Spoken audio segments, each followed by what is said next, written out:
Muy buenas o muy buenas, porque la verdad ya no sabe una cómo decirlo ahora que han cambiado el horario. Espero que hayan disfrutado de la Semana Santa, que se lo hayan pasado bien, los que hayan estado fuera de Valladolid o los que se hayan quedado aquí.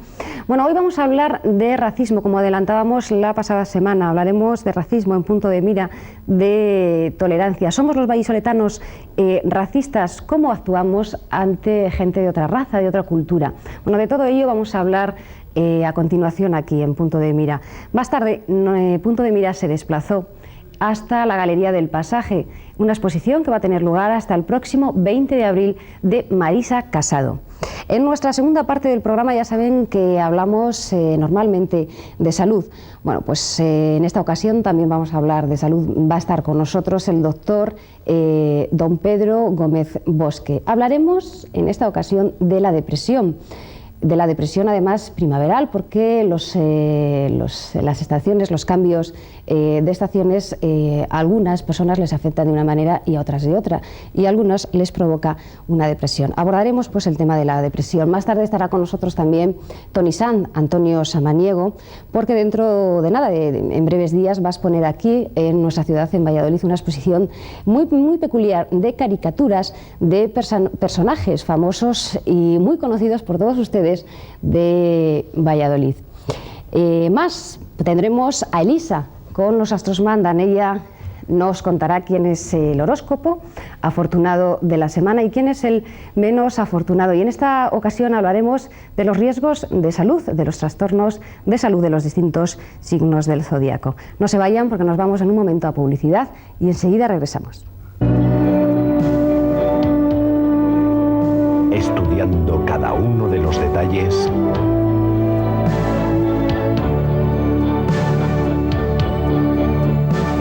creamos ambientes únicos. Gil Martín refleja su forma de vida.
El gran problema social es que no todo el mundo tiene las mismas oportunidades de vida, pero hay muchas otras personas que se encuentran con problemas añadidos, como puede ser el de la raza, el de la cultura, el ser extranjero o el ser gitano. Y mucha gente, precisamente por eso, les discrimina y piensan que es de otra condición. La tolerancia es respeto a los demás y a su forma de pensar. Se trata de una rara virtud social, claro exponente de la sabiduría humana y de la madurez, que se caracteriza por el reconocimiento y aceptación de los demás, de las debilidades y de las miserias propias y ajenas. Es aceptar pues a los demás, la tolerancia. Bueno, pues hoy vamos a hablar de todo lo contrario, hoy vamos a hablar de la intolerancia, vamos a hablar del racismo. ¿Es Valladolid una ciudad racista? ¿Por qué están resurgiendo los movimientos xenófobos? ¿Cómo aceptamos los vallisoletanos a los extranjeros? Bueno, pues de todo ello vamos a hablar a continuación, y para hablar de ello está con nosotros Ángel Ramírez Jiménez, que es el presidente de la Asociación Juvenil Gitana. Muy buenas tardes, Ángel. Hola, buenas tardes. También está con nosotros en Punto de Mira Ángel Berto González, técnico de programas de la Concejalía de Acción Social. Muy buenas tardes, Ángel. Buenas tardes. Y también Maite Carbajo, representando como miembro de la Comisión Jurídica del Centro de Información al Inmigrante. Muy buenas tardes, Buenas Maite. tardes.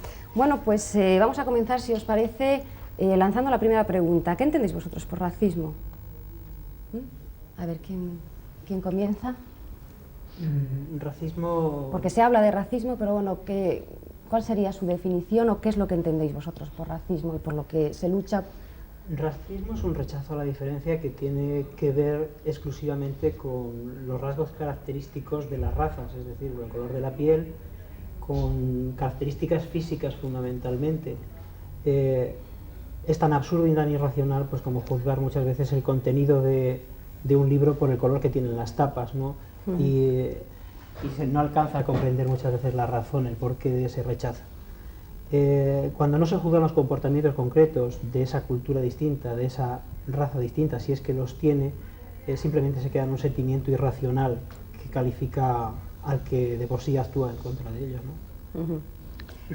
Maite, ¿querías decir? Bueno, sí, yo es que quería diferenciar el racismo de la xenofobia, que es algo que se confunde continuamente, porque bueno, cuando se dice algún calificativo despreciativo de otra persona que no es del país, automáticamente lo llamamos racista. Eso no es un comportamiento racista, evidentemente, es un comportamiento xenófobo. Lo que pasa es que puede ir parejo, ¿no? El ser racista. Es que va parejo, habitualmente se es mucho más xenófobo que racista. Porque, bueno, las razas, como todos sabemos, estamos, gracias a Dios, muy mezcladas, entonces es muy difícil diferenciar a la gente solamente por la raza. Entonces tiendes a... el comportamiento social tiende a generalizar y todo lo que se sale de esa generalización social es rechazado. Entonces, digamos que podemos unir en cuanto a los resultados de los comportamientos racistas y los comportamientos xenófobos. De racismo puro y particular yo creo que puede hablar mejor él. Sí. Ángel. Sí, vamos, yo estoy de acuerdo con lo que estaba diciendo Gilberto sobre lo que es el racismo, ¿no? Sobre todo a los gitanos en España se da mucho, ¿no? Esto del racismo. Nosotros, que no, como habías dicho tú antes sobre el extranjero, el rechazo al extranjero, y nosotros queremos decir bien claro que los gitanos llevamos 500 años en España y por lo tanto ya no nos consideramos extranjeros, sino españoles. Y por lo tanto, las estadísticas bien que hay por ahí y que he visto, los gitanos son los que más despreciados están y a los que más se les rechaza. Tiene que ver, creo que estamos diferenciando las categorías xenofobia, racismo, racismo contra o rechazo contra aquellos que no se diferencian en características físicas como pasa con los gitanos, que aunque tienen unas características, bueno, habría que buscar mucho las características físicas diferentes, es un rechazo a lo cultural que puedan tener, a la minoría, y sobre todo es un rechazo porque están cerca, ¿no? Es más fácil rechazar, no rechazar a lo que nos es lejano o que viene en minorías, como puede ser los extranjeros, como puede ser los negros, que no es una minoría importante en el país, sin embargo los gitanos sí lo son. En España hay una minoría importante de gitanos. Entonces yo creo que el lema de la campaña que se hizo el año pasado contra la intolerancia, la xenofobia, contra el racismo, que era lo de somos diferentes, somos iguales, es lo que pone el dedo en la llaga. Estamos en contra de la diferencia, de los que son diferentes, y para echarles la culpa de algo que se viene arrastrando durante siglos, y es de los problemas que tenemos muchas veces nosotros mismos, cuando hay problemas económicos, cuando hay problemas poblacionales, etcétera, la culpa siempre la tiene el de más allá, y que es diferente, sea porque es extranjero, sea porque tiene distinto color de piel, sea porque tiene una cultura diferente, como puede ser el pueblo gitano. Es rechazo a lo diferente. ¿A quién echar la culpa? El chivo expiatorio que nos buscamos las mayorías que están en un determinado territorio en contra de las minorías. Quizás a lo mejor es porque no entienden esa otra cultura o no se han preocupado nunca por... Quizás puede venir de ahí. O porque las conocen poco, la cultura, ¿no? Nosotros hace un tiempo que estamos trabajando a dar a conocer nuestra cultura y mucha gente pues sí que la desconoce, ¿no? Y por eso nosotros estamos dando a conocer nuestra cultura a través de exposiciones, charlas que vamos por los institutos, o simplemente con un vídeo que hemos hecho hace poco, ¿no?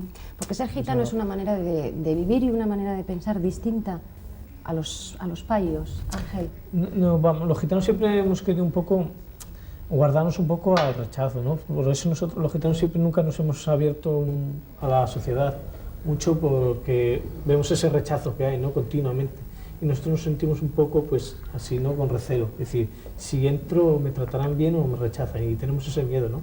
Un poco, porque nuestros padres nunca, hasta hace poco han estado perseguidos, ¿no? Los gitanos, que hasta que no ha estado la Constitución, los gitanos no han sabido establecerse y quedarse en un lugar fijo.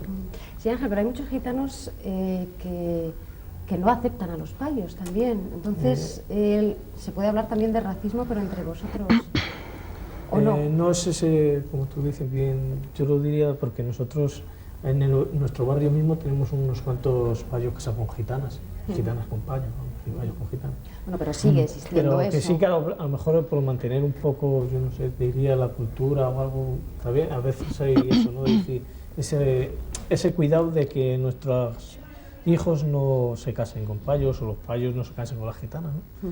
Que ahí es, no sé. Yo creo que es el mismo caso que ocurre con el colectivo de inmigrantes. Se tiende a hacer guetos entre las minorías, pero claro, es muy sencillo criticar esos guetos y muy difícil ponerse en su lugar.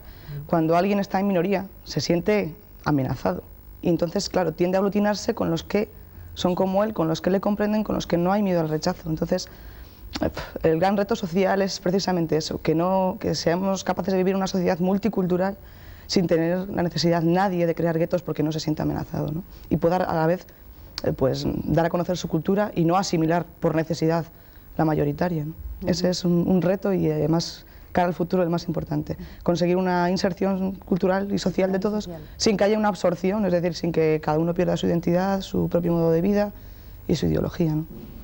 Sí, yo creo que la explicación, si hay que hablar de causas, casi nunca es por una causa solo, efectivamente. Yo creo que la mayor parte de la culpa de por qué las minorías se encierran en sí mismas y no se abren a darse a conocer o a participar de la sociedad mayoritaria, precisamente porque la sociedad mayoritaria es bastante invasiva y busca más la integración que la inserción, efectivamente, más la asimilación que la comprensión, que la aceptación, y por eso se cierran, independientemente de que algunas culturas pretendan preservar partes de su acervo cultural, de sus ritos, de su forma de vida, que les lleven a ser ellos mismos, a tener autoestima por sí mismos, ¿no? Y entonces teman abrirse, como puede ser algunas de las costumbres del pueblo gitano.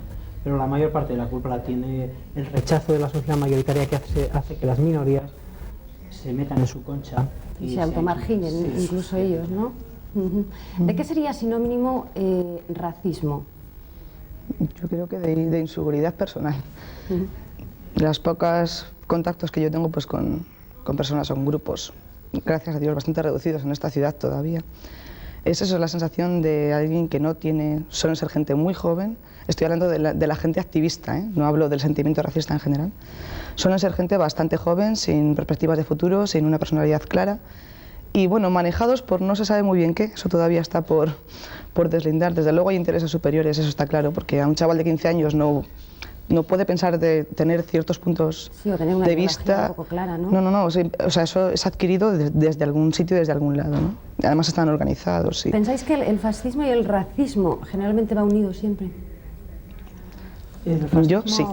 El fascismo aprovecha la idea de racismo precisamente para meter pensamientos irracionales en la gente, en las masas.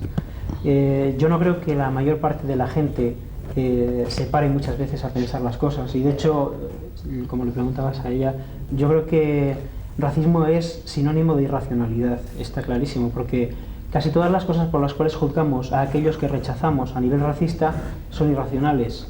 Nos basamos en mitos, nos basamos en creencias aceptadas pero no comprobadas, en pequeñas cosas que hemos oído que le pasan al vecino de no sé quién y que siempre sacamos como argumentos en el que basar todo nuestro razonamiento, todo nuestro punto de vista respecto al diferente, al otro. Entonces, fundamentalmente es irracionalidad. El fascismo lo aprovecha precisamente porque busca chivos expiatorios constantemente. En la época de los nazis buscó el chivo expiatorio del judío para echarle la culpa de todo el problema socioeconómico que tenía la Alemania de la posguerra, de la Primera Guerra Mundial. Ahora que ha estado con la crisis del petróleo, con las crisis actuales económicas fuertes que está viviendo el mundo, están resurgiendo precisamente por el mismo tema. Hay que buscar a alguien a quien echarle la culpa. La lucha es muy sencilla, es recuperar la memoria histórica, o sea, no olvidarnos del pasado, seguir aprendiendo de él. Para que no se vuelvan a repetir las cosas. Muy fresco, mirarnos nosotros mismos, o sea, España, ¿quién menos puede hablar de racismo o de rechazo migrante que nosotros, que tenemos millones de gente por ahí que son diferentes cuando llegan a otros sitios diferentes? ¿Con qué derecho nosotros rechazamos a nadie ahora? O sea, falta memoria histórica y hay que buscar análisis en datos socioeconómicos fundamentalmente al hablar. Y por eso se ha aprovechado por las ideologías totalitarias. Por cualquier ideología totalitaria, cualquier fascismo, cualquier ideología que no permita la libertad de pensamiento tiende a hacer rechazo de todo lo que no sea la masa que le sigue. Entonces, la raza es está dentro de esos puntos, ¿no? Para poder atacar. El racismo se puede disfrazar de muchas maneras, entonces. Está disfrazado.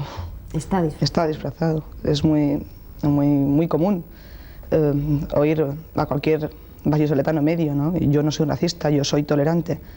Eso, uno no es racista o uno no es tolerante hasta que llega su hija y le dice: mamá, te presento a mi novio, y resulta que es de raza gitana o es un senegalés. Entonces, ahí no hay razones que valgan, empieza a aflorar todo el sentimiento irracional, el miedo a estar con alguien diferente, ¿no? Más gente de la que pensamos. Pues sí. Hay bastante. Ángel. Y sobre todo luego, cuando bien decía Angelberto, sobre los mitos, ¿no? A los gitanos siempre nos están acarreando muchas veces lo del gitano ladrón o el gitano esto y el gitano lo otro, ¿no? Y toda la gente se pasa simplemente en cosas que han ido oyendo por ahí y que no las han vivido, porque, ¿no? Es decir, que si tú me llamas una cosa que no has visto ni que te he hecho yo, te vas fiando de otra gente que te lo va diciendo, ¿no? ¿Cómo notáis vosotros la discriminación? Se ve palpalmente, vamos, nosotros lo notamos simplemente con la mirada, cómo te están tratando Incluso la con gente. insultos, ¿no? Hace poco, recientemente, os han insultado. Bueno, se ha visto y hay gente que, vamos, las cámaras también lo cogieron, los insultos que hubo en una asamblea. ¿Cómo es posible que a 4 años, para llegar al año 2000, estén resurgiendo movimientos xenófobos? Yo creo que la causa principal y fundamental, aparte de otras muchas, está en la crisis económica de la que hablaba Angelberto antes. Cuando lo que se ataca es tu economía familiar, tienes que buscar algún culpable. Y bueno, se busca la excusa del paro, por ejemplo.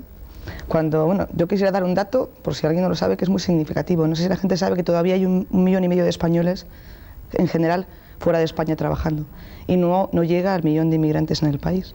Con lo cual significa que si los españoles retornaran tendríamos más paro que con los inmigrantes que hay aquí. Eso es para que veáis que el problema de la inmigración y paro es algo totalmente ficticio y bueno, es un modo de ver las cosas que se sale fuera totalmente de lo real. Eso es por una parte. Y por otra parte, es muy curioso ver que nadie es racista o xenófobo con un francés, con un alemán, con un inglés, digamos que con los extranjeros comunitarios. Y bueno, yo no entiendo por qué. ¿Por qué tiene menos derecho al trabajo y a buscar una vida digna y a buscar el pan de los hijos un cubano, un dominicano o un marroquí que un francés? Y de sentirnos, en todo caso, no estoy justificando ese sentimiento, Dios me libre, pero en todo caso, de sentir la competencia, la tienes que sentir desde quien tiene igualdad de condiciones contigo, ¿no? Y sin embargo no es así, contra ellos no va nada, porque no conviene que sean ellos los cabezas de turco, ¿no? Y aparte de lo que dice ella, que pues luego está que a los gitanos o los marroquíes siempre están haciendo los trabajos más marginales, ¿no? Como recogida de patata, que se aprovechan de toda la gente, o trabajo de temporeros, esos trabajos que nadie los quiere, ¿no? Siempre van para el gitano, siempre van para los marroquíes o van para... O sea, que los españoles nos aprovechamos de ello, entonces. Aquí en Valladolid se aprovechan de ello. Desde luego. Están aprovechando. En la economía sumergida en la que trabajan muchos vallisoletanos, pues la gran mayoría forman parte, pues personas con las que no tienen opción a otro puesto de trabajo mejor, ¿no? ¿Y hay muchos extranjeros que están aquí en Valladolid ilegales?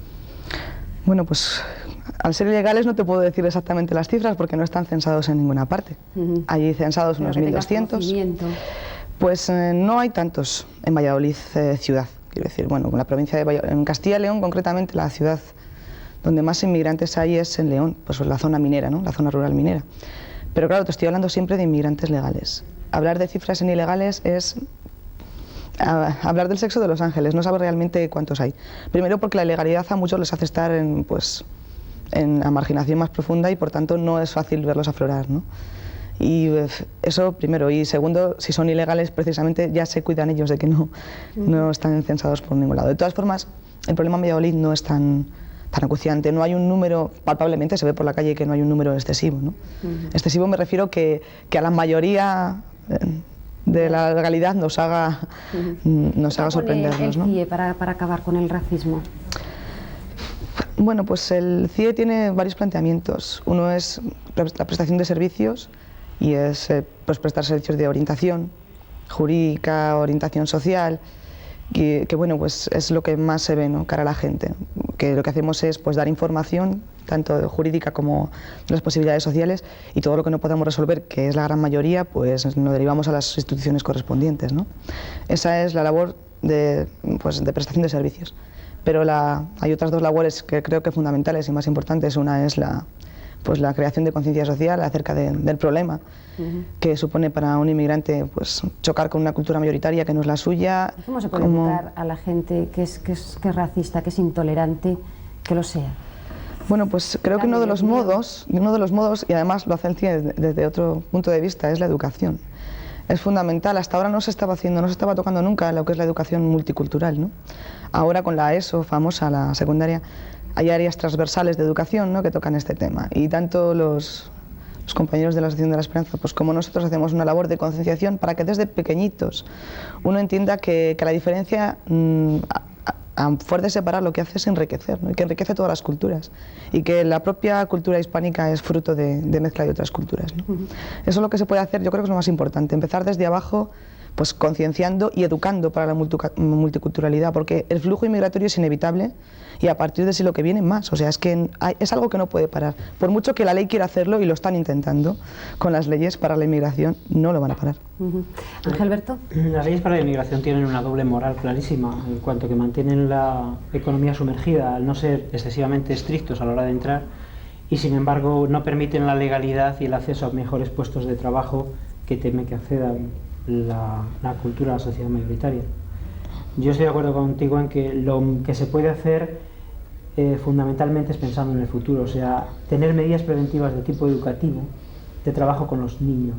O sea, creo que se puede hacer muy poco ya, por los que somos más bien maduritos en cuanto al cambio de conciencia y de una verdadera aceptación. No estoy diciendo ese responder en las encuestas de forma mayoritaria a de si eres racista o no eres racista, que todos sabemos lo que tenemos que responder, sino a la aceptación que lleva a aceptar verdaderamente esa diferencia, como es lo de aceptar el novio distinto o un compañero de trabajo distinto o un obrero distinto dentro de tu empresa o un compañero de colegio distinto.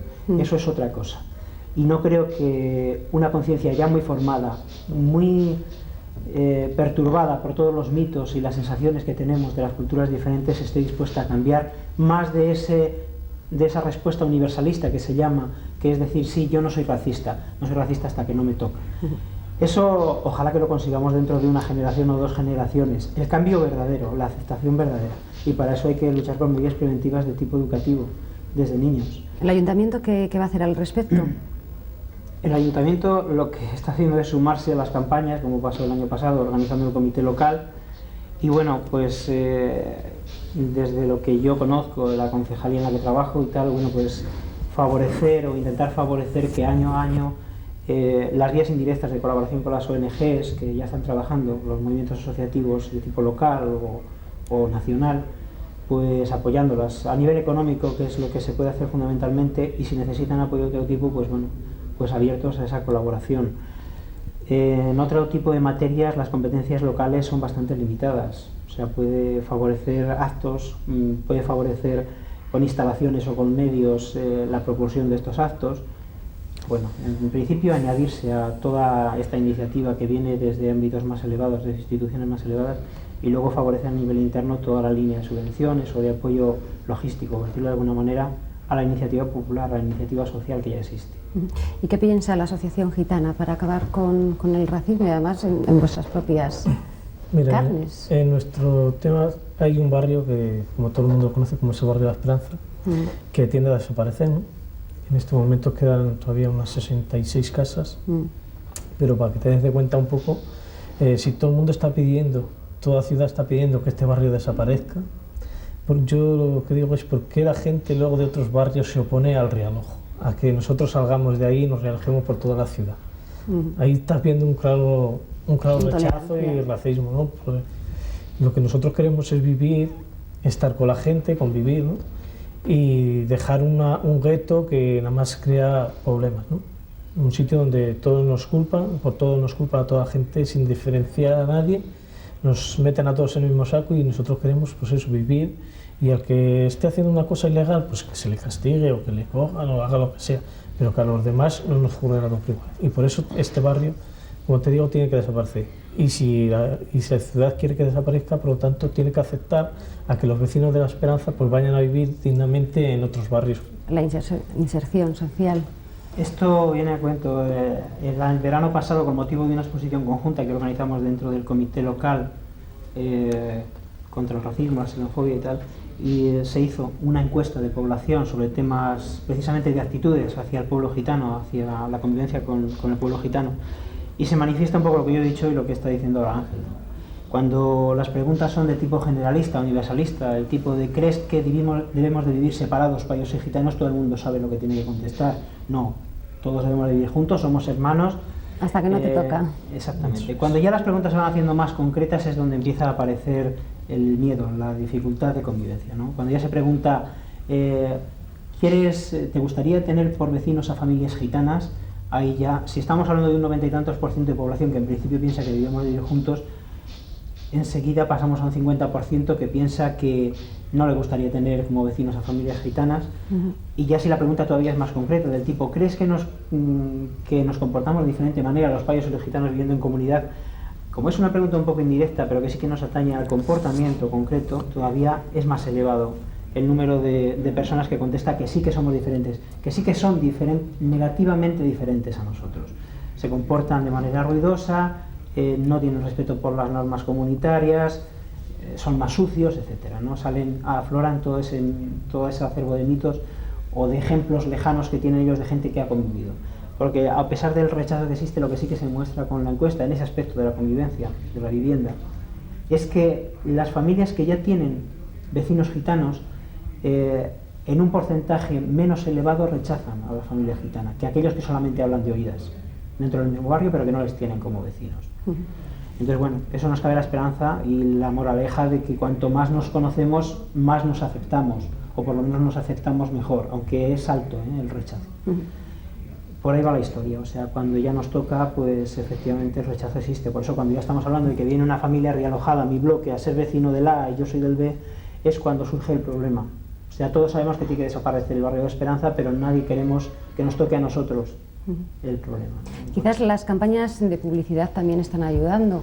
Me estoy acordando ahora del anuncio de Venetor, no sé si lo habéis visto, con los 3 corazones y con los distintos colores. Bueno, pues es una manera quizás de ayudar a conseguir, bueno, pues ese respeto a todos los demás, esa tolerancia tan añorada. Muchísimas gracias, Ángel, por haber estado aquí, Ángel Berto. Y a Maite, te he dejado con la palabra en la boca. ¿Querías comentar algo antes de despedirnos? No, simplemente decir la doble moral también de las propias campañas, ¿no? Se está haciendo en Europa durante todo el año pasado la campaña famosa europea contra el racismo, la intolerancia, el antisemitismo. Y a la vez que se está haciendo esa campaña maravillosa, se están haciendo leyes continuamente que lo que hacen es derivar a los inmigrantes y a las razas minoritarias a la marginación continua. Y ahí todos somos conscientes de que cuando el nivel económico es bajo somos todos los discriminados. Bueno, pues muchísimas gracias por haber estado con nosotros y ya lo saben, sean más tolerantes o seamos todos un poquito más tolerantes. Les dejamos ahora con la exposición de Marisa Casado que tiene lugar en la Galería de Arte del Pasaje hasta el próximo 20 de abril. Vean pues esa brillante exposición. Ahora volvemos.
no hay quien se deshaga de ella. Es una lucha contra algo que no se llega a saber muy bien qué es.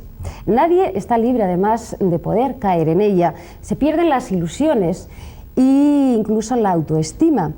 Pero hasta que una persona no lo vive en su propio cuerpo, no llega a saber lo que es. Bueno, pues hoy vamos a hablar concretamente de la depresión.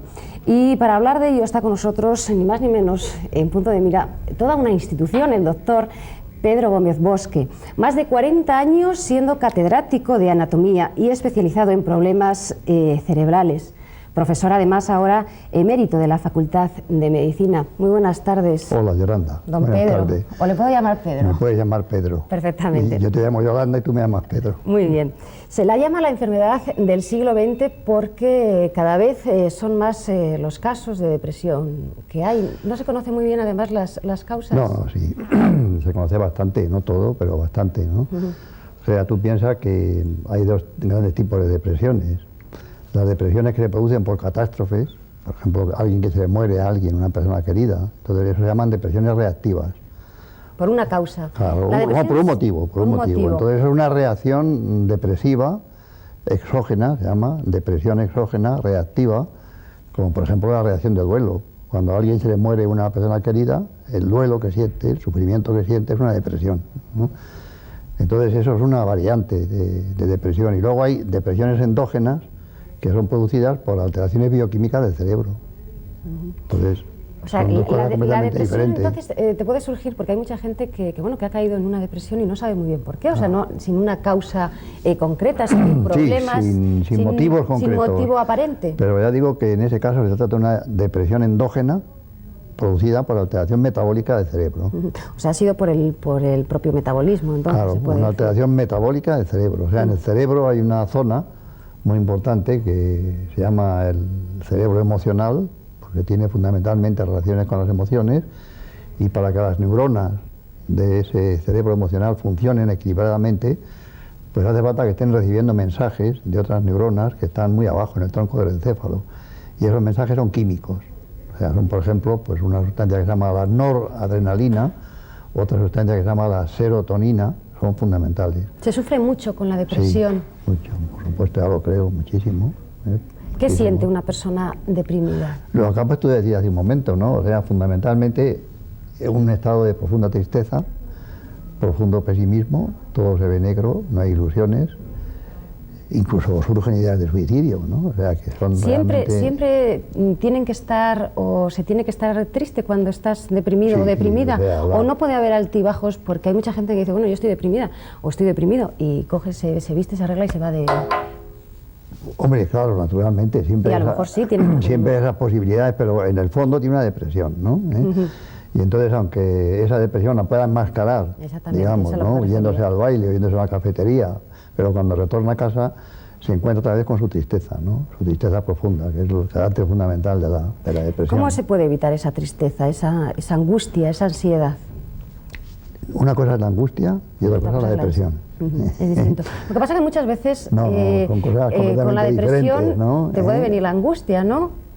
Bueno, puedes tener angustia con la depresión. Combinadas las dos, pero son cuadros clínicos y alteraciones mentales completamente diferentes, que obedecen a trastornos bioquímicos totalmente diferentes, ¿no? Entonces, cuando alguien dice, ¿qué angustia tengo? Pues seguramente está angustiado, pero no deprimido. Sí, claro. Claro, o sea, es diferente, ¿no? O sea, el cuadro clínico y lo que uno siente cuando está angustiado y lo que uno siente cuando está deprimido son realmente diferentes. Lo que pasa es que, claro, mucha gente no matiza, no sabe distinguir. Y entonces cuando está deprimido dice que está angustiado y cuando está angustiado dice que está deprimido. Ya. Es falta de costumbre. ¿Y dónde está claro. la diferencia? No, ¿En qué se nota? La diferencia es muy... Primero, insisto, perdona, ¿no? La depresión es fundamentalmente tristeza, ¿no? Melancolía, falta de optimismo, todo se ve negro, hay incluso ideas de suicidio. Mientras que la angustia, el mismo nombre lo indica, ¿no? Es sentirse muchas veces sin saber por qué angustiado, o sea, estrechado, ¿no? Como comprimido, se refleja en el corazón, se refleja en el pecho, entonces son cosas diferentes, ¿no? Son cosas diferentes. ¿Cómo se puede prevenir la depresión? La depresión exógena que antes te he dicho, que se produce a consecuencia de catástrofes en el ambiente, pues esa realmente es difícil de prevenir, ¿no? Porque si te sucede una catástrofe ambiental, pues a lo mejor te entras en depresión, entonces eso es difícilmente previsible, ¿no? Lo que sí que puedes hacer es, cuando tienes una depresión endógena, darte cuenta a tiempo de que la tienes y ir al psiquiatra, y el psiquiatra te lo puede remediar en muy poco tiempo. ¿Cuándo sabes tú que, cuándo sabe una persona que realmente tiene que acudir a un especialista? Porque todo el mundo tiene a lo mejor días un poco más tristes o temporadas un poquillo más... Las oscilaciones normales del estado de ánimo, ¿no? O sea, unos días está uno triste, otros días está uno más alegre, eso no es nada, eso es pasajero, y además eso lo estamos continuamente sufriendo todos, eso nada, hay que aguantarlo, ¿no? O sea, hay que aguantarlo. Pero el problema es cuando se trata de una verdadera depresión, ¿no? Entonces es cuando hay que ir al psiquiatra, y el psiquiatra en este momento dispone de medios suficientes. Bueno, por ejemplo, cuando yo empecé a estudiar medicina, la depresión era muy grave porque a lo mejor duraba varios meses, y en un periodo de depresión profunda de varios meses era muy frecuente un suicidio, porque puede llegar incluso al suicidio. El problema fundamental de la depresión es naturalmente el suicidio, ¿no? Y entonces, afortunadamente ahora, con los modernos medicamentos, pues una depresión en unas semanas digamos que se apacigua y se vuelve al estado normal. Pero puede volver a aparecer, claro, ¿no? ¿Se cura la depresión? ¿Se llega a curar del todo? En la depresión endógena, no podemos hablar de una cura radical de la depresión, sino que podemos hablar de un acortamiento de las fases depresivas, porque eso parece que es como constitucional en la persona. Entonces, lo que es constitucional no se puede curar. Se puede, en lugar de estar deprimido, por ejemplo, 2 meses, pues estar deprimido unos días, pero eso no significa que no vuelvas a caer otra vez en un estado depresivo, ¿no? O sea, radicalmente no se puede curar. No se puede curar, ¿no? No se puede curar. Pero una persona cuando está en ese estado de depresión, ¿cómo puede conseguir quitarse de encima, digámoslo, esos pensamientos tan negativos? Y es casi imposible, porque yo he oído y hablar, vamos, y gente conocida, amigos y amigas, que es imposible, vamos, que sí que lo intentan, claro, pero que es como si estuvieran en un pozo y, pues y no pueden salir. Salir del pozo tiene que ser ayudado por una persona desde fuera, y entonces puede ayudarte un psicoanalista, un psicoterapeuta, que te ayude, ¿verdad?, desde el punto de vista psicológico. Voluntad, ¿no? Me imagino. Mucha voluntad también, Pedro. Sí, lo que pasa es que en la depresión también la voluntad está como deprimida, ¿no? Entonces tienes que pedir ayuda, no puedes tú salir del pozo, tienes que pedir ayuda. Entonces la ayuda te la puede prestar un psicoanalista, un psicoterapeuta, que a través de los métodos psicoanalíticos pues te saque a flote, o un psiquiatra que te trate fundamentalmente con medicamentos, ¿no? O sea, eso no hay más remedio que hacerlo así. Los cambios de estación, ¿por qué influyen tanto en nosotros? Unas personas están muy alegres y otras personas, sin embargo, todo lo contrario, caen en una depresión. Sí, es un problema muy complicado, ¿no? Porque, vamos, yo he estudiado ese problema bastante, y entonces en la bibliografía científica hay muchas contradicciones, ¿no? Por ejemplo, cuando yo estudiaba psiquiatría, cuando estudiaba medicina, tenía un gran libro de psiquiatría, que era el Bunke. Entonces ahí en el Bunke, un tratado alemán de psiquiatría muy bueno, pues decía que las depresiones se producen fundamentalmente, hay una punta de aumento en marzo y otra punta de aumento en octubre, decía. En octubre. ¿no? O sea, en primavera y marzo en otoño. y octubre, sí, en la primavera y en el otoño, ¿no? Entonces eso actualmente está recogido en las psiquiatrías modernas y se llama trastorno emocional estacional, que es un estado que se produce con el cambio de las estaciones fundamentalmente, y que se da en unas estaciones sí y en otras no. Por ejemplo, fundamentalmente al comienzo de la primavera y al comienzo del invierno. Sí, pero lo que yo le pregunto, Pedro, es ¿por qué a unas personas les afecta de una determinada manera? Eso no lo podemos saber, o sea, eso lo ignoramos. Lo único que sabemos es que cuando una persona está deprimida, su cerebro funciona mal bioquímicamente, que tiene unas cifras bajas de serotonina y unas cifras bajas de noradrenalina, y que muchas veces esas caídas en adrenalina y en serotonina, que son las que están ajustando el cerebro emocional, pues obedecen a factores del medio ambiente, por ejemplo la luz. La luz parece que juega un papel muy importante, especialmente en los estados depresivos que se producen en el invierno, que empiezan en otoño, ¿no?, y que duran durante el invierno. Entonces parece que la luz es muy importante, hasta el punto de que hay un tratamiento que es la fototerapia. O sea, se tratan ¿Por qué afecta más la depresión a las mujeres? Bueno, sí. ¿Cosas más sentimentales, más...? No, eso no. No tiene nada que ver. No, el hombre también es sentimental, ¿eh? O sea, no olvidemos que hay grandes poetas románticos, como hay grandes poetisas románticas mujer, ¿no? O sea, de eso yo creo que no. Vamos, somos igual de emocionales unos que otros. Y hay entonces, más mujeres que caen en la depresión. Pero sencillamente porque su organismo está regido por unas hormonas que no tenemos los varones, ¿no? Que están sometidas a un ciclo biológico. Las hormonas sexuales de la mujer pues tienen un ciclo, eso se sabe, ¿no? Eso está perfectamente comprobado y lo sabéis todas, ¿no?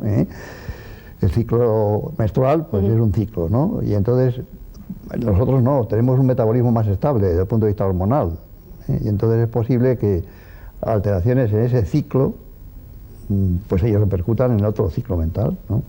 Y ya para terminar, ¿cómo se debe actuar ante una persona deprimida? ¿Cómo debemos...? Porque debe ser un poco difícil, ¿no?, vivir o convivir con una persona. Un no especialista con una persona deprimida. Pues hija, yo creo que la ayuda fundamental que la puede dar es hablar con ella, conversar con ella, e intentarla convencer de que esa visión pesimista que tiene de la vida no corresponde a la realidad, que está padeciendo una enfermedad, y desde luego la mejor ayuda que le puede prestar, y perdona que no estoy aquí haciendo propaganda, ¿no?, es llevarlo a un psiquiatra, ¿no? Y que el psiquiatra pues la puede ayudar, los psiquiatras la pueden ayudar. Bueno, pues muchísimas gracias, Pedro, por haber estado con nosotros hoy. Ha sido todo un honor. Bueno, nada, por favor. La satisfacción es para mí, ¿no? Gracias. Y ustedes no se vayan, porque dentro de unos momentos vamos a regresar, en esta ocasión para hablar con Antonio Samaniego. Hablaremos de una exposición que va a tener lugar dentro de muy poquito en nuestra ciudad, en Valladolid. Dentro de unos momentos vamos a volver.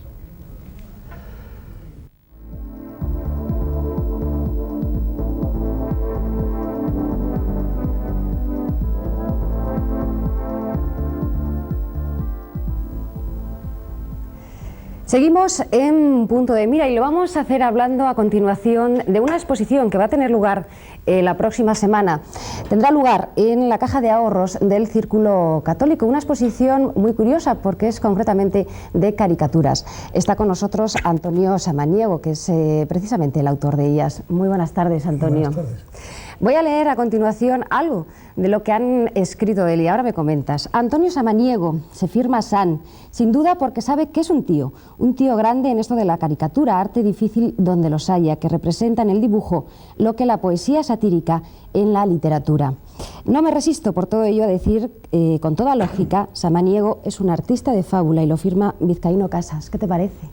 Que es muy amigo mío. Que es muy amigo tuyo, directamente. Claro, es muy amigo mío y entonces pues habla muy bien de mí.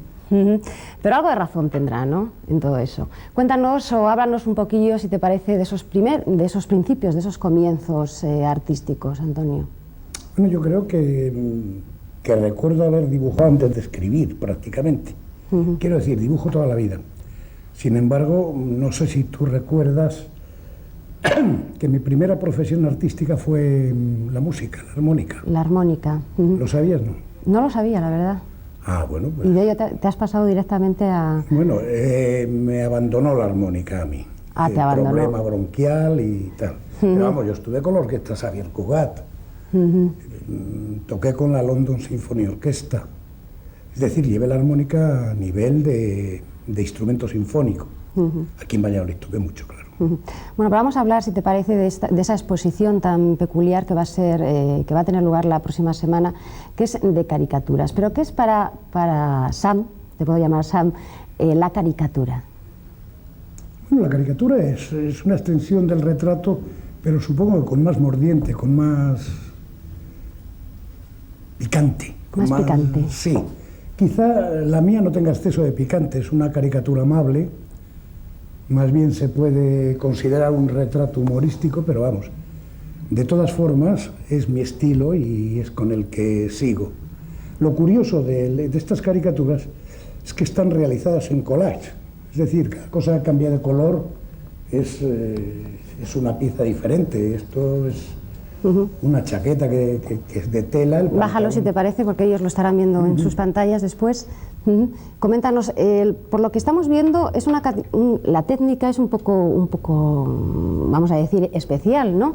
Porque, ¿qué es lo que utilizas? A ver, cuéntanos. Bueno, materiales que sustituyen el colorido de toda una persona, el colorido propio de la persona, muy estudiado por mi parte en todos los aspectos y realizado pues con materiales en vez de ser con pintura. Estamos ahora viendo al alcalde de Valladolid, a Javier León de la Riva. ¿Te ha costado mucho? No, bueno, son muchas exposiciones ya a las espaldas. ¿Y qué tal le sienta a los personajes que al verse posan delante de mí todos y no, la reacción suele ser buena. Y desde luego si pudiera ser mala o molesta para ellos, interrumpirían la caricatura sin seguir adelante en la elaboración. ¿No hay ninguno que se asusta? No. Vamos a seguir viendo más caricaturas, a ver cuál más nos has traído, Antonio. Bueno, aquí vienen unas pocas de Este es el capitán del Fórum de Valladolid, Lalo García. Fíjate qué bien está. Sí, está en movimiento, tiene gracia. Y ahora ya vamos a hablar concretamente de esa exposición. ¿Cómo definirías tu exposición? Bueno, la exposición, pues esto, yo creo que incluso en los catálogos viene que intento reunir, pues no sé, lo que se mueve en cada ciudad. Los personajes... Los personajes que se mueven, que tienen gancho, y esto es lo que utilizo para las exposiciones que preparo. ¿Qué personajes podemos ver, aparte del alcalde de Valladolid, el capitán del Fórum, muy significativos, por cierto? ¿Qué otros personajes podemos ver? Yo ahora tengo un verdadero lío de nombres que es demasiado... Bueno, está... ¿No te lo sabes todos? Está Lucas, está Zapatero, está Santiago López, está Mínguez, está el presidente del Fórum, el presidente de las Cortes de Castilla y León, el alcalde, está Paco de la Criolla, el del Yugo de Castilla, sí, el delegado territorial, Arzuaga, que es el de vinos... Todos nombres y hombres muy conocidos. ¿Y mujeres? Sí. Por lo que estoy viendo no has caricaturizado a mujeres. No me debe gustar mucho la idea, ostras. A nosotras no nos gusta. No permitís que se toque el físico para nada. No. Lo llevamos peor, quizás. Sí. Bueno, pues quedan todos ustedes invitados a que me vean esta curiosa exposición, que por cierto va a tener lugar la próxima semana. ¿Qué día concretamente se inaugura? El lunes se inaugura. El lunes próximo en la Caja de Ahorros del Círculo Católico. Bueno, pues muchísimas gracias, Antonio Samaniego. Hasta el día 16. Y te deseo todo el éxito del mundo. Te permito que me llames Antonio Samaniego porque somos paisanos, coterráneos, ¿no? Pero me conocen más por Tony Sam. Por Tony Sam, ya lo sé yo. Me gusta más Samaniego, me pasa lo que a Vizcaíno, pero son 50 años arrastrando el nombre de Tony Sam y ahora querer volver la tortilla es difícil. Bueno, ahí se queda. Venga, muchísimas gracias. A ti. Hasta luego.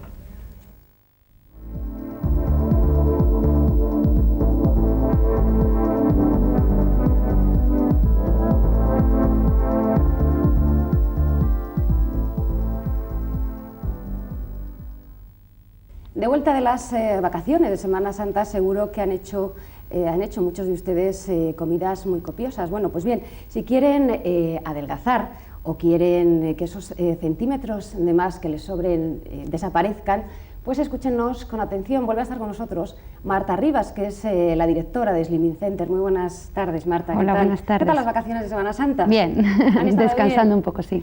El Slimming Center, que se encuentra situado en la calle Santiago número 9, y el número de teléfono 35 42 17, donde Marta Arribes les va a atender directamente. Pero hoy vamos a hablar de esos tratamientos, de esas fases del tratamiento. ¿Nos comentas un poquito, Marta?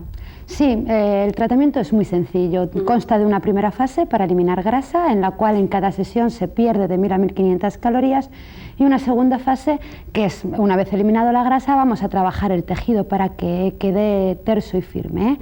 Aparte de eso, bueno, todos los tratamientos cuentan con un mantenimiento.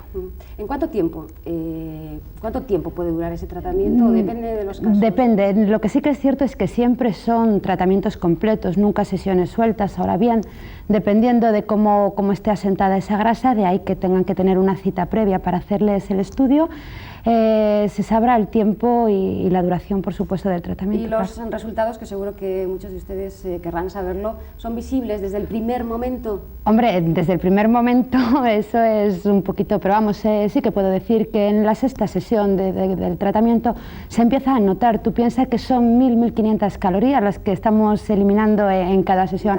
Entonces, al ser una cosa localizada, por supuesto que se empieza a notar muy prontito. Eso es lo que más anima a la gente. ¿Cuántas sesiones se suelen necesitar? Dependiendo, eso es, insisto, porque bueno, no es que sea una persona puede tener una obesidad grande, pero no necesitar tantas sesiones porque el tejido, la grasa no esté muy acumulada, y hay personas que a lo mejor tienen menos problema, pero esa grasa está más acumulada y necesita más sesiones. Y una vez que hemos conseguido adelgazar, mantenernos. Una vez que hemos conseguido adelgazar, lo que hacemos es, por supuesto, insisto, pasar a la fase de termogénesis, y luego, una vez acabado el tratamiento, el centro siempre regala 12 sesiones de mantenimiento como garantía un poquito de que lo perdido no se recupera, siempre y cuando se haga una vida normal. Bueno, pues no está nada mal, ¿no? No, la verdad es que no está nada mal. Eso es da seriedad y confianza por parte de nosotros hacia el cliente, claro. Bueno, pues muchísimas gracias, Marta. Te volvemos a esperar el próximo miércoles aquí en nuestro rincón de Slimming Center. De acuerdo. Ya saben que se encuentra situado en la calle Santiago número 9, y el número de teléfono, por si quieren hablar directamente con Marta Arribas, es el 35 42 17. Hasta el próximo miércoles, Marta. Gracias.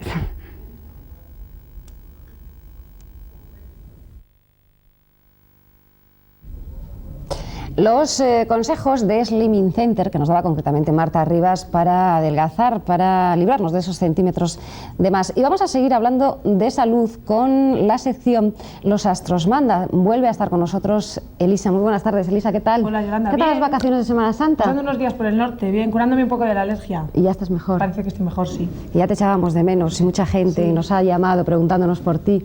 Y nos ha llamado además preguntándonos ¿dónde concretamente tienes la consulta o dónde te pueden localizar, Elisa? Pues la consulta está en la calle Los Tintes, número 6, segundo izquierda. Y el teléfono de aquí de Valladolid es el 30 87 82. 30 87 82, o sea que apúntenlo rápido. Mientras, si te parece, Elisa, vas exponiendo las cartas. Y hoy les vamos a hablar de los trastornos, de los riesgos de salud entre los distintos signos del zodíaco. Y mientras Elisa va exponiendo las cartas, pues vamos a comenzar con los Aries, que siempre son los primeros. Dentro de unos momentos sabremos quién es el signo afortunado y el menos afortunado de esta semana. Pero vamos con los Aries. Los riesgos de salud en los Aries son sobre todo el sistema nervioso. Parece ser que son un poquito nerviosos, tensión ocular y propensión a los dolores de cabeza. Bueno, y esta semana para los Aries parece ser que es una semana con pequeñas dificultades en el carácter. Están un poco alterados y comienzan su semana muy acalorados. A mitad de la semana parece ser que van a estar ya un poco más tranquilitos y más sensibilizados con el ambiente y más bien, digamos, llevando la semana. Pero corren el riesgo de que en algún corto viaje o desplazamiento hay un robo, o sea, que cuiden mucho de todo aquello que lleven, por lo menos de valor, claro. Porque si pues nada, llevan algo importante muchas veces es porque hemos querido, porque lo llevamos encima. Es que lo tienen. Claro, también. Que tengan mucho cuidado entonces los Aries. Vamos con los Tauro. Trastornos de hígado en la última parte de su vida. Y también tienen problemas a menudo de garganta, así que ya saben los Tauro que se tienen que cuidar un poco esa garganta y esos excesos muchas veces. Tanto, no beber frío y esas cosas, sí, su punto débil. Pero es el signo de la semana, parece ser Tauro. Vengo de las vacaciones y vengo dándonos unas noticias. Ay, el signo de la semana. La semana para los negocios, desde el terreno laboral hasta los negocios a nivel familiar. Es decir, cuando tienes algún malestar con alguien y tienes que negociar algo para arreglarlo y no sé qué, porque habla también de temas emocionales familiares y económicos. En todos los terrenos, de todas las maneras, es el mejor signo de la semana. Es decir, que su estrella. Hija, pues qué suerte los Tauro tenemos. Bien, tengo que decirlo en plural. Qué bien. Vamos con los Géminis. Agotamiento nervioso y crisis nerviosas, o sea que pasan por crisis nerviosas los Géminis. Alergias y catarros. Me imagino que ahora en primavera, sobre todo las alergias, a lo mejor. Sí, yo lo tengo en el ascendente a Géminis, era por eso, por lo que está pasando en esta época. Bueno, pues parece ser que Géminis esta semana tiene una semana muy propensa o muy llevada a los traslados y, según parece, no de trabajo, sino por motivos familiares. Están pasando o están atravesando, no todos los Géminis, sino casi todos, una crisis familiar y parece ser que tienen que acercarse hacia la familia a arreglar esos problemas que están atravesando. Bueno, pues vamos con los cáncer, trastornos digestivos, estreñimiento y deben de vigilar la dieta. Bueno, pues para los cáncer, esta semana es una semana de pequeños problemas o conflictos en la economía. Que no gasten mucho y todo aquello que tengan gastado, que yo soy cáncer, ya me lo he gastado del mes, todo aquello que tengan gastado, pues nada, ya, pero que no, que cuiden porque llevan un mes un poco difícil. Que hay que ahorrar. Y con conflictos a su alrededor. Se supone que por eso, claro, van a tener que estar arrimándose al hombro del otro a que les pague la cerveza. Elisa, te he dicho que ahorre. Sí, una semana difícil a nivel económico para los cáncer. Venga, vamos, seguimos con los Leo. Deben vigilar la sobrecarga del corazón, o sea que son propensos a problemas de corazón y también son propensos a los dolores de espalda y a la mala circulación. Bueno, pues es una semana dedicada exclusivamente al trabajo y además de manera concienzuda, es decir, parece ser que están sacando como un proyecto muy importante adelante y por fin sale, aunque con un poco de retraso. Es decir, que no pongan tanto interés porque de todas va a salir, o sea que se va a retrasar pero que de poca importancia. Pues muy bien para ellos en el trabajo. Vamos con los Virgo. Padecen pequeños trastornos nerviosos afectando al estómago, son bastante hipocondríacos. Son de comerse mucho la cabeza, con si esto y lo otro, lo oyen al vecino y él también lo tiene que tener. Esta semana parece ser que algún Virgo todavía no ha venido de las vacaciones o que no las ha hecho y es una semana para viajar tanto de viajes de placer como de viajes relacionados con el trabajo, es decir, aquel representante o comercial que tenga su trabajo fuera de la ciudad en la que vive, pues que es una semana muy buena para ganarle dinero a esos desplazamientos. Muy bien. Vamos con los Libra. Principalmente tienen problemas renales y en algunos casos diabetes. Y en este momento van a tener que revisarse al médico y precisamente de esa zona. Yo normalmente la relaciono siempre con las partes genitales, no siempre renales. En este caso también podrían ser renales, pero esto es genitales, es decir, al urólogo, al ginecólogo tendrían que visitar esta semana. Económicamente les va a entrar una sorpresa, no se sabe debido a qué, no se ve exactamente que sea de lotería, puede ser de una herencia, de algo que les deben, pero una entrada de dinero sorpresa que siempre viene muy bien. O sea que bueno. Escorpio. Especiales en revisiones a su aparato reproductor. O sea que tienen que tener cuidado con el aparato reproductor, esas revisiones que debemos de hacernos todos cada año. Y también a las úlceras y al catarro son propensos. Sí. A cosas de piel también. Bueno, pues vamos a ver, para Aries esta semana es una semana dedicada a las amistades, aunque con algún conflicto, con algún problema. Están un poco apáticos últimamente y parece ser que no muy dados a ayudar o a cuidar de sus amistades. Y a alguno les va a echar el alto y van a tener algún conflicto. Pero bueno, no son gente de por sí problemática. Así que lo arreglarán y supongo que se les ayude y se les ponga de nuevo su relación de amistad. Hablando se entiende la gente, ¿verdad, Elisa? Sí, así son las cosas habitualmente.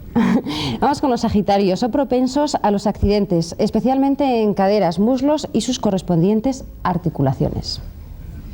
Bueno, pues con ellos esta semana va el amor. Parece ser que van a pasar una temporada de celos y de dificultades sentimentales. En este momento se les hace conflictiva también la relación con los profesionales a su alrededor de trabajo, con sus compañeros, porque van a estar como un poco agresivos. Según parece, no viene dado por lo que la primavera nos da en la sangre, sino porque van a tener, pues eso, que te encuentras a la pareja con otro, que se te da el cruce de cables y que montas el numerito en todos los sitios y pagan justos por pecadores, porque van a montar más de una en el trabajo esta semana. Cuiden mucho esa lengua. Hombre, pues no es para menos, porque si encuentras a tu pareja con otro... Sí, pero es que estos chicos, los Sagitarios, son un poco lanzados y a veces dicen cosas de las que luego se arrepienten y hay que pensar a veces las cosas, antes de decirlas. Vamos con los Capricornio. Problemas con el hígado, las rodillas y los dientes. Sufren de reumatismo y deben de vigilar sus pulmones. Deben de vigilar también los viajes y los desplazamientos, porque hay una propensión esta semana a los pequeños accidentes. No serían de gran importancia, pero deben de controlar los viajes cortos por eso, precisamente, pues por algún golpe en un semáforo, en ciudad o estas cosas, que anden un poco pendiente de los dos retrovisores. Acuario, las piernas y los tobillos son puntos de riesgo en este signo. La circulación nerviosa es otro de sus puntos débiles. Sí, y en eso se tienen que preocupar esta semana, de la circulación. También tienen que estar muy preocupados de la pareja y como muy encariñados con ella, porque la pareja está atravesando una temporada a su lado de dudas. Eso es que no lo está haciendo muy bien el compañero. Entonces, para que el otro no dude, pues hay que hacer las cosas lo suficientemente bien. Están de todas las maneras muy fríos esta semana, con lo cual tienen un poco que ponerle énfasis al asunto, porque si no la pareja se nos va a enfadar y se nos va a complicar la asistencia. Ay, madre. Los Piscis padecen a veces de palpitaciones de corazón, reumatismo, insomnio y dolores de cabeza, y su punto débil son los pies. Son los pies, sí. Y son también, en este caso, algunos pequeños problemas en la boca o en encías. Según parece, de poca importancia. Y a mayores tengo que añadir que es una semana muy propensa a las fecundaciones. Para aquella mujer Piscis que se quiera quedar embarazada, para la que no quiera también ya lo sabe, ya sabe lo que tiene que hacer. Y para fecundar también en los negocios, es decir, cuando se habla de fecundidad no solo se habla de fecundidad a nivel físico, sino si hay alguna transacción económica, pues es el momento de que produzca. O sea que adelante y muy bien. Bueno, pues muchísimas gracias por haber estado con nosotros, Elisa, y el próximo miércoles te volvemos a esperar. Y a ustedes ya lo saben, el próximo miércoles volveremos a estar aquí en Punto de Mira. El horóscopo de la semana, los Tauro, que no se me olvidaba. Hasta luego, pásenlo bien. Hasta luego. Hasta luego.